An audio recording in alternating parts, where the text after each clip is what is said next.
घारो सोच TV network पारां 1 December ते हिकु सिंध ऐं हिकु सकाफ़त जे नाले ऐलानियल सकाफ़ती ॾियारे जी तयारियुनि जे सिलसिले में घारो में बि सरगर्मियूं तेज़ थी वियूं।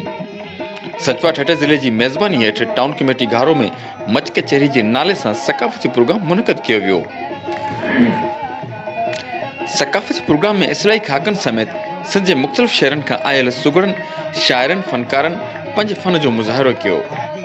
जी नाज़रीन, मच कचहरी में सूफ़ी फनकार सोडल फ़कीर सूफ़ियाणी गीतनि सां महफ़िल में वेठल माण्हुनि खे झुमाए छॾियो। इन मौक़े ते सचवा जे मरकज़ी चेयरमैन मौलवी क़ासिम चांडियो सोच टीवी सां ॻाल्हाईंदे चयो त सिंध जी तहज़ीब 5000 साल पुराणी आहे। सोच टीवी नेटवर्क पारां ऐलानियल सकाफ़ती ॾियारो असां सभिनी लाइ ईद जे ॾियारे जीअं ख़ुशियूं आणींदो आहे।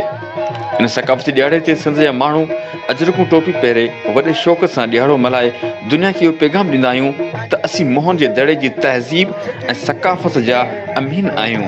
तंहिं करे असांजी सकाफ़त ऐं धरती बि ज़िंदा आहे। सकाफ़ती कचहरी प्रोग्राम में सियासी समाजी धुरियुनि समेत शहरनि वॾे अंग में शिरकत कई। कैमरा टीम सां गॾु मोहम्मद अली मल्ला, सोच टीवी, घारो। मां सिंध सिंधू अची सजाई दोस्तों जो अमड़ खीर मनाई।